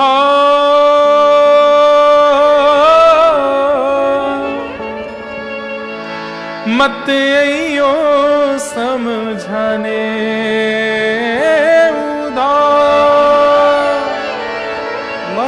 मत आइयो समझाने, जाके कांटा लगे सो ही जान, जाके कांटा लगे सो ही जान। ये निर्गुण भक्त कैसा होता है? कृष्ण मन, कृष्ण तन, कृष्ण ही हमारो धन, मैं हूं ये इनकी भावना ही नहीं रहती। कृष्ण ही है सब, जीना कृष्ण के लिए, खाना कृष्ण के लिए, रहना कृष्ण के लिए, सर्वस्व श्री कृष्ण है मेरा, मैं उन्हीं के जीवन में हूं। जैसे भक्तिमती मीराबाई, जितने भी भक्तों के चरित्र आप सुनते हैं वे सब निर्गुण भक्त हैं, क्योंकि उनके जीवन का और कोई उद्देश्य नहीं है, वो ठाकुर जी के लिए ही जीते हैं। ऐसे निर्गुण भक्त भगवान कहते हैं ये मुझे बहुत प्रिय हैं, जिनका जन्म ही केवल मेरे लिए हुआ है, मुझे भजने के लिए, मेरे स्मरण के लिए। वो इतना प्रेम करते हैं तो मैं भी उनसे उतना ही प्रेम करता हूं, पग पग पर उनके साथ रहता हूं।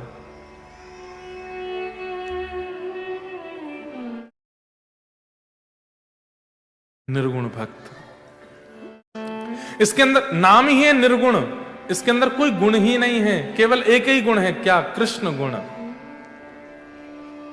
चलत कृष्ण, उठत कृष्ण, बिठत कृष्ण, बोलत कृष्ण, कृष्ण कृष्ण कृष्ण, सब जगह कृष्ण है। कृष्ण मन कृष्ण धन, कृष्ण ही हमारो धन, आठों याम ऊधो हमें, कृष्ण ही सो काम है। ये निर्गुण भक्त की परिभाषा है। वह उस वस्तु को स्वीकार नहीं करेगा, वह उस जगह को स्वीकार नहीं करेगा, वो उस भाव को स्वीकार नहीं करेगा, वो उस व्यक्ति को स्वीकार नहीं करेगा जो कृष्ण विहीन है। सब जगह कृष्ण चाहिए बस। भगवान कहते हैं ये निर्गुण भक्त कैसे होते हैं? बोले मुझसे कुछ नहीं मांगते, और कभी कभी इनकी मृत्यु के बाद में मुक्ति भी देता हूं तो ये मुक्ति भी नहीं मांगते, इनको मुक्ति भी नहीं चाहिए। सालोक्य शास्त्र सामिप्य सारूप्यैकत्यमुप्युत दीयमानं न गृह्णन्ति बिना मत्सेवनं जना।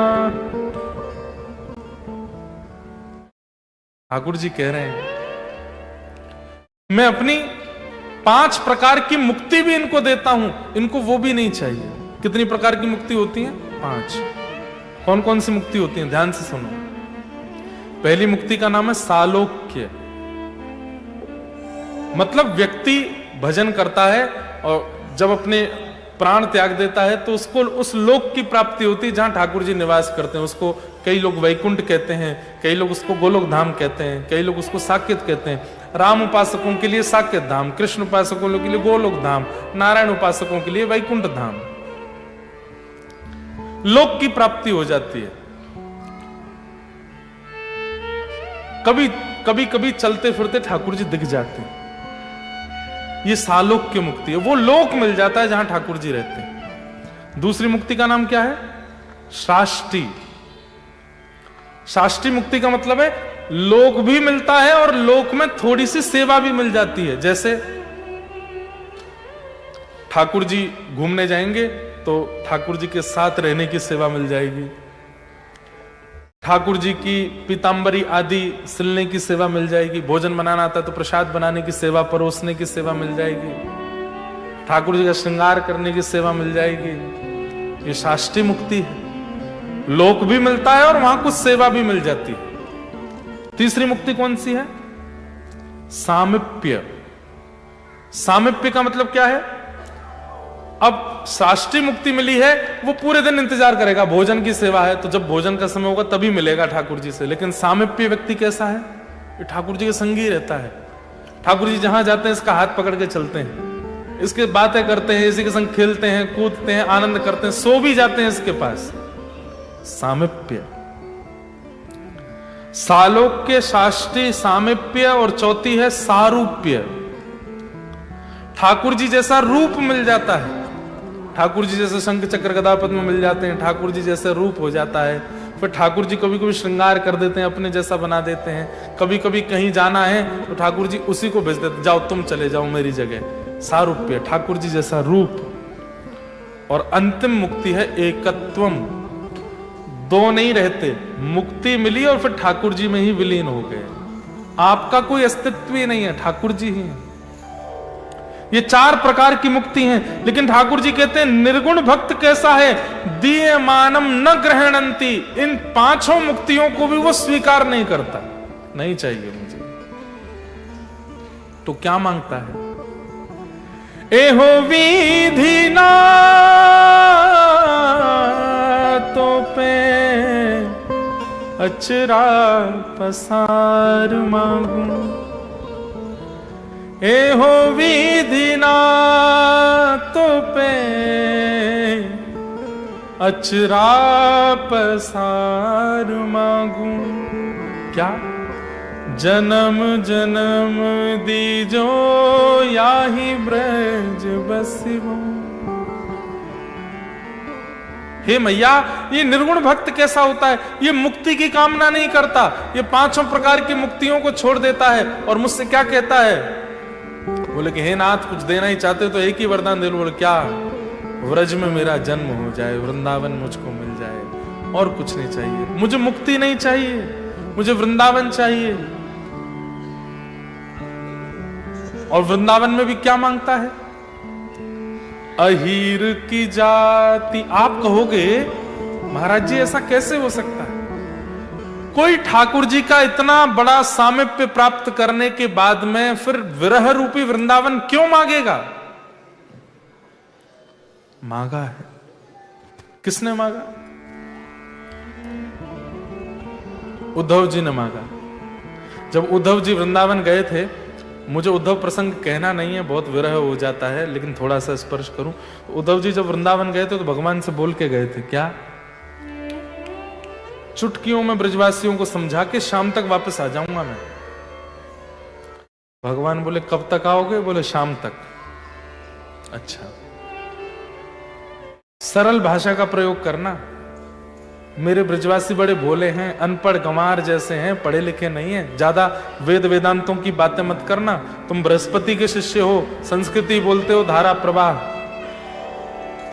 उद्धव जी बोले आप चिंता मत करो, मैं बृहस्पति का शिष्य हूं, मेरी बात पत्थर की लकीर हो, मैं जो बोल दूं सामने वाले को मानना ही पड़ता है। ब्रजवासियों को समझा के आ जाऊंगा मैं।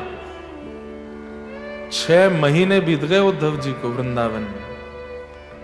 हमारे वृंदावन में कहते हैं ज्ञान बजाई डुमडुमी, प्रेम बजायो ढोल। उद्धव जी की ज्ञान की डुमडुमी बज गई और ब्रजवासियों के प्रेम का ढोल बज गया। ढोल के आगे डुमडुमी की आवाज आती है? 6 महीने हो गए उद्धव जी को, लंबी चौड़ी दाढ़ी हो गई है, बाल सब जटा बन गए हैं, तन की सुध बुध नहीं है उद्धव जी को। और उस स्थिति में उद्धव जी 6 महीने बाद अपनी झोली पसार करके विधाता से कहते हैं, भागवत जी में श्लोक है,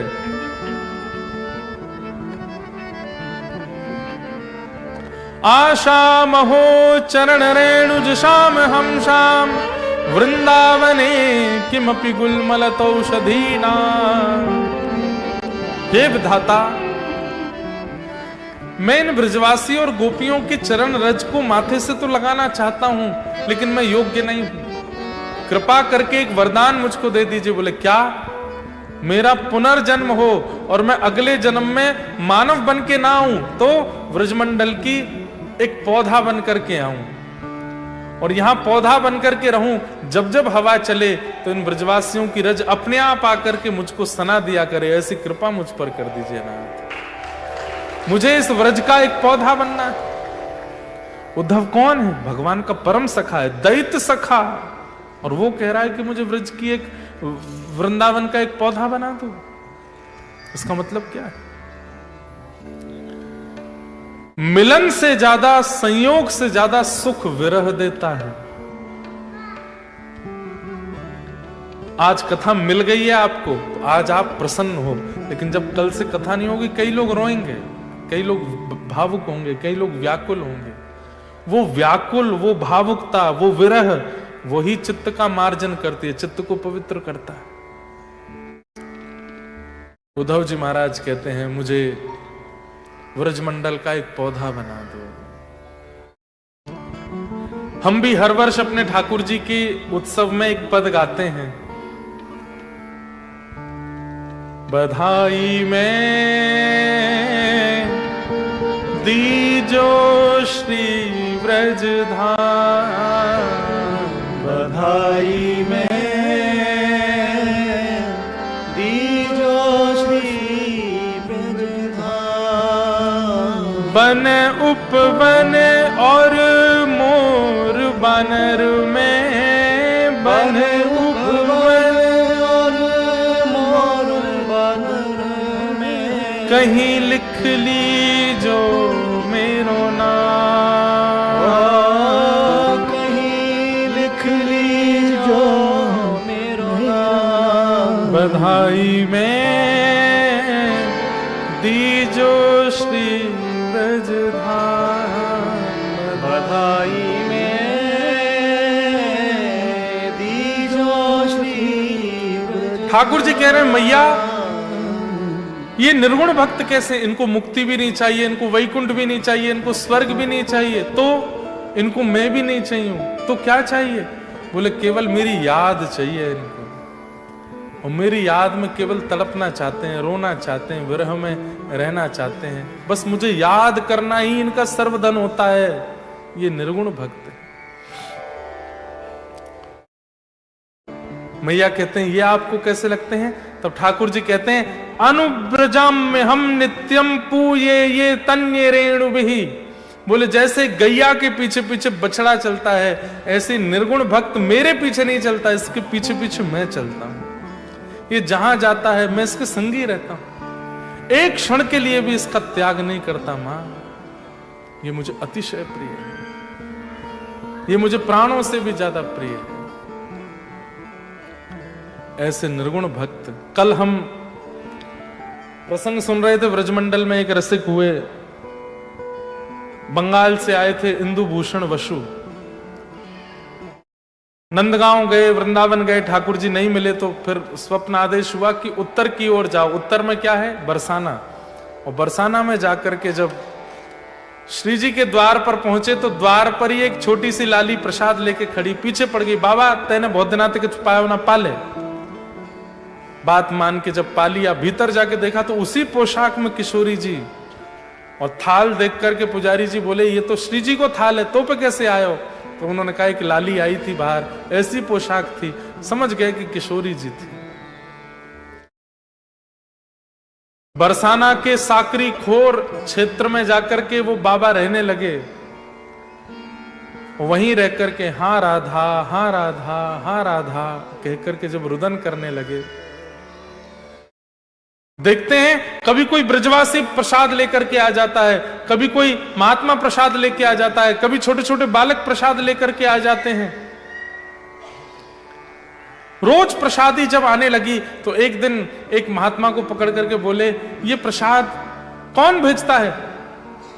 तो महात्मा बोले रोज श्री जी स्वप्न में आज्ञा करती हैं अलग अलग लोगों को कि मेरा एक प्रिय वहां बैठो है, वहां को जाके प्रसाद दे आओ, उसको प्रसाद दे दो। तब इंदुभूषण जी इतनी जोर से रोए, बोले हे श्यामाजू मैं भूख नहीं हूं, मुझे रोटी की इच्छा नहीं है, मुझे प्रसाद की इच्छा नहीं है। आपको मेरी पेट की चिंता पता चल रही है, लेकिन मेरे मन की चिंता क्यों पता नहीं चल रही है। मैं रोटी सब्जी दाल चावल खाने के लिए बंगाल छोड़ के नहीं आया हूं ब्रज में, मैं आपको पाने के लिए आया हूं, मैं श्याम सुंदर को दर्शन करने के लिए आया हूं। कृपा करो हे स्वामी जी, दर्शन दो।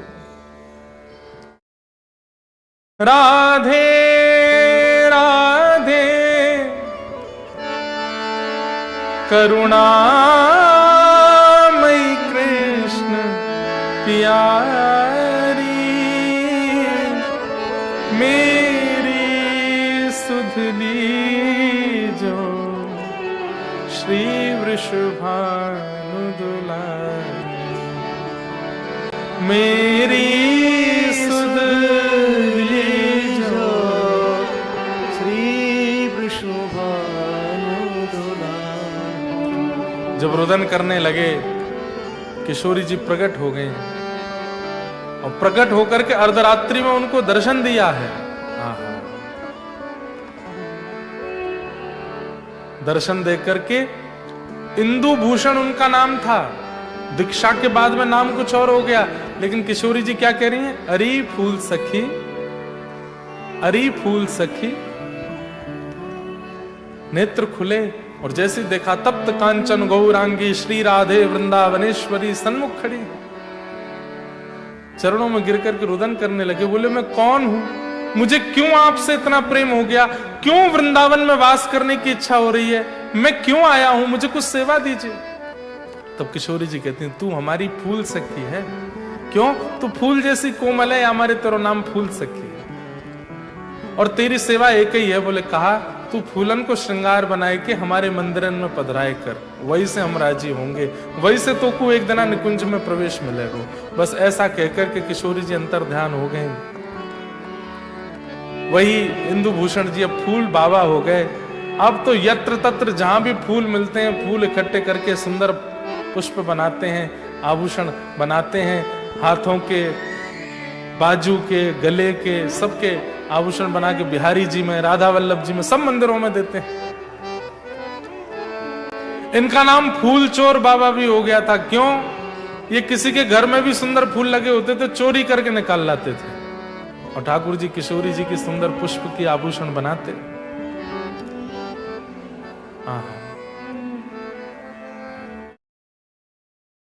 इसका प्रमाण क्या था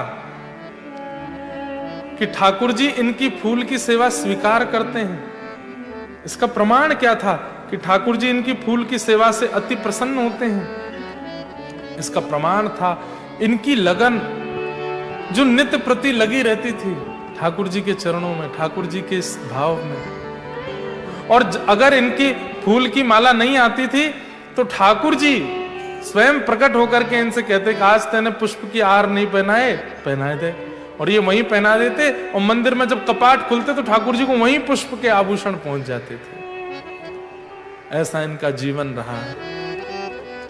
इस प्रकार भजन करते करते फूल बाबा एक दिन ठाकुर जी में विलीन हो गए। अब तो संतों की जमात आने लगी, चारों तरफ महात्मा सब बैठे थे। तभी आप जा नहीं रहे थे, बस प्रार्थना कर रहे थे, हे श्यामाजू मुझे लेकर के चलो। सब संत महात्मा बैठे थे, तभी आप रुदन करने लगे। सबने पूछा कहाँ गए हो बाबा? बोले किशोरी जी आ गए, ठाकुर जी आ गए। सब संत बोले हमको तो दर्शन नहीं हो रहे हैं बाबा। बोले आप सब बैठ के कीर्तन करो, बस ठाकुर जी आए, मैंने सेवा कर दूं। आपने माला पहनाई, माला पहना करके आपने कुछ पवाया ठाकुर जी को। पवाने के बाद में किसी से कहा मेरे हाथ धुला दो। जैसे ही हाथ धुलाए तो कुछ नहीं था हाथ में, लेकिन जब हाथ धुलाए तो हाथों से ठाकुर जी की प्रसादी जो वस्तु थी, चावल दाल आदि, उन सबके अवशेष छूटने लगे हाथ से।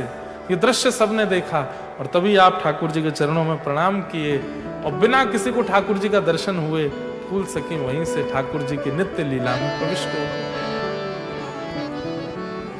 इन्हें कहते हैं निर्गुण भक्त, जिन्हें कुछ नहीं चाहिए।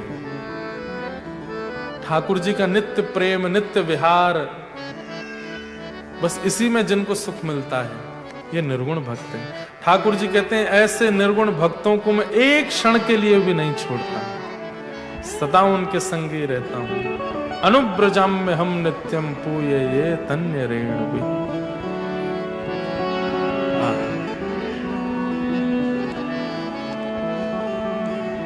हमारे विनोद बाबा महाराज गाते हैं,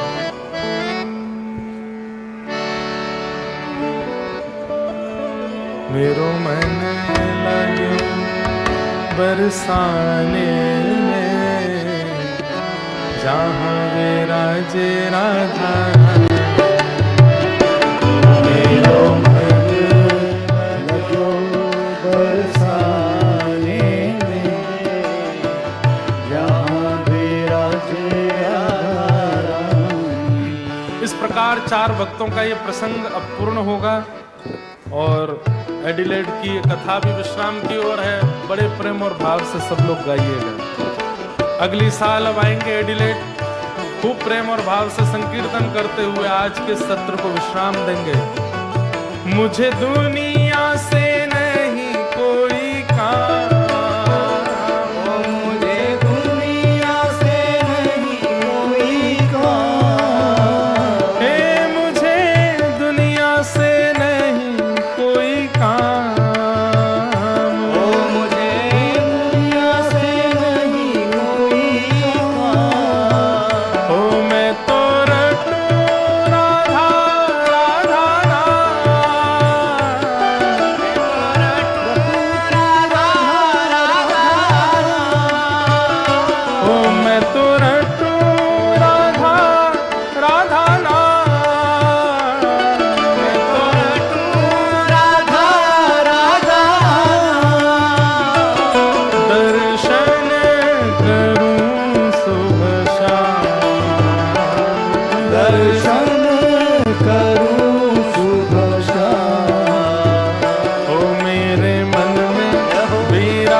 श्याम दीवानी, मेरे मन में विराजे श्याम दीवानी, जहाँ विराजे राधा रानी, जहाँ विराजे राधा रानी, मन लाग्यो बरसाने में, जहाँ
में से कितने लोग नहीं जानते किशोरी जी को गांव कौन सा है?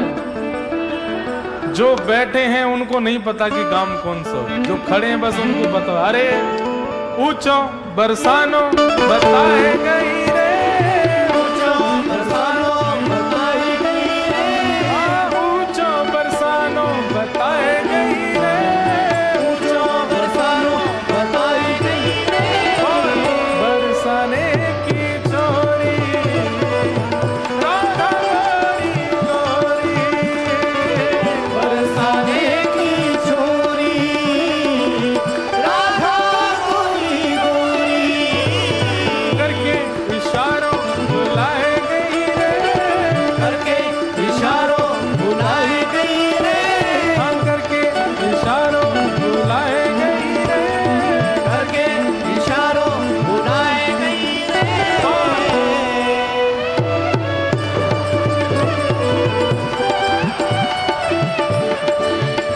हे बरसाने की छोरी राधा गोरी गोरी, बरसाने की छोरी राधा गोरी गोरी,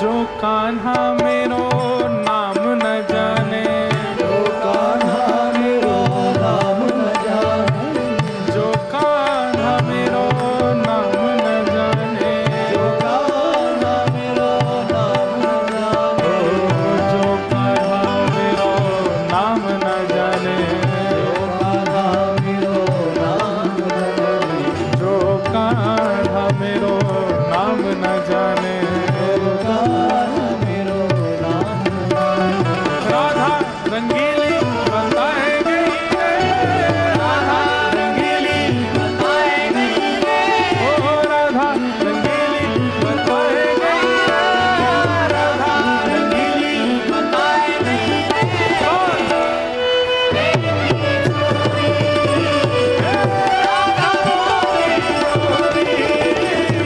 बरसाने की छोरी राधा गोरी गोरी, हो करके इशारों बुलाए गई रे, करके इशारों बुलाई गई रे, हो करके इशारों बुलाए गई रे, करके इशारों बुलाई गई रे, बरसाने की छोरी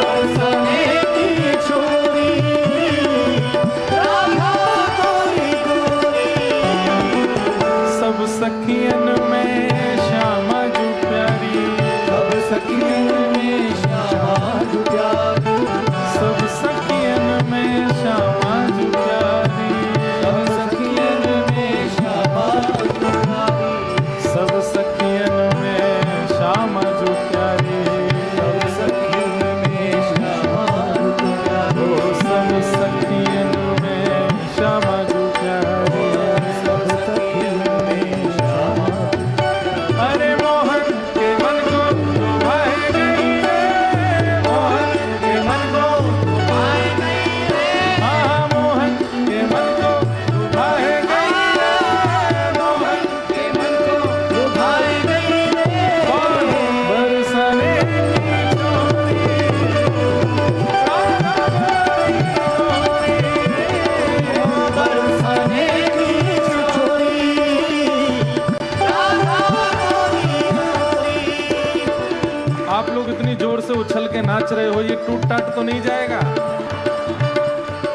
क्योंकि आपके यहाँ के सब तो लकड़ी का बनता है ना, पता नहीं ये मजबूत तो है, मजबूत है।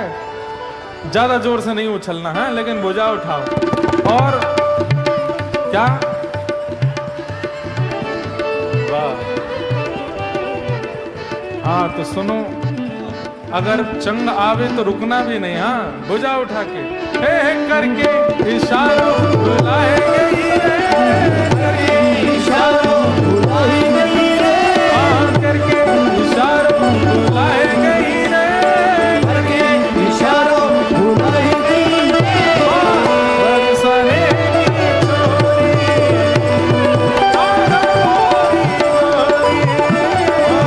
बरसाने की छोरी, राधा गोरी गोरी, बरसाने की छोरी, राधा गोरी गोरी, बरसाने की छोरी, राधा गोरी गोरी, वृंदावन प्यारो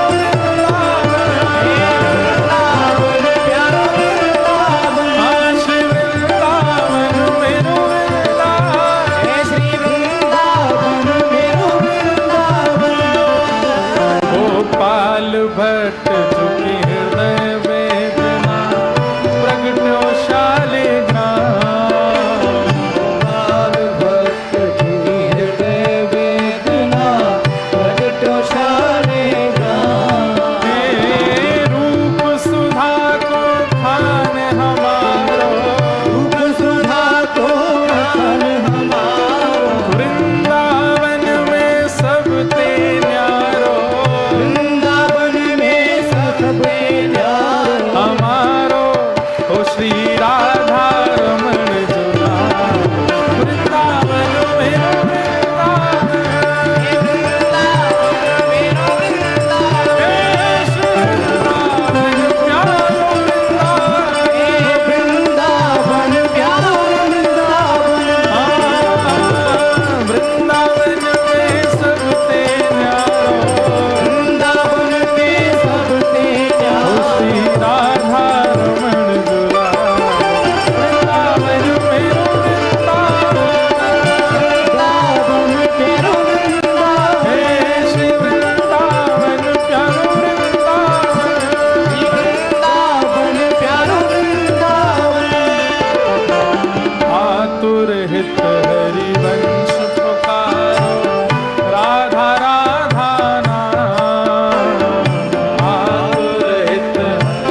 जगन्नाथ जगन्नाथ चकाने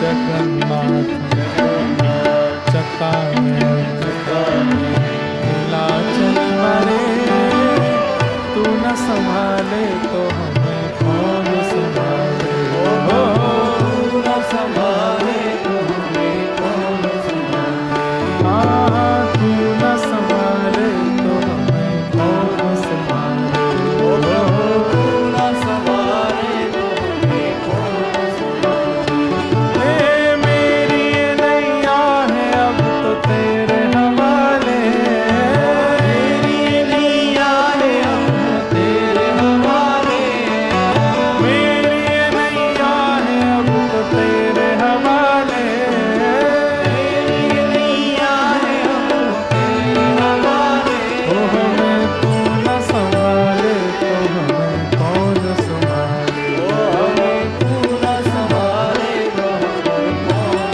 संभाले हाँ तू न संभाले तो हमें कौन संभाले ओ प्रभु तू न संभाले तो हमें कौन संभाले मेरे प्रभु जगन्नाथ जगन्नाथ चकाने हे जगन्नाथ जगन्नाथ चकाने नीलाचल मरे तू न संभाले तो हमें कौन संभाले तू न संभाले तो हमें कौन संभाले तुम्हें छोड़ जाऊं अब मैं किसके दुआरे तुम्हें छोड़ जाऊं अब मैं किसके दुआरे हाँ तुम्हें छोड़ जाऊं अब मैं किसके दुआरे तुम्हें छोड़ जाऊं अब मैं किसके दुआरे ओ हमें तू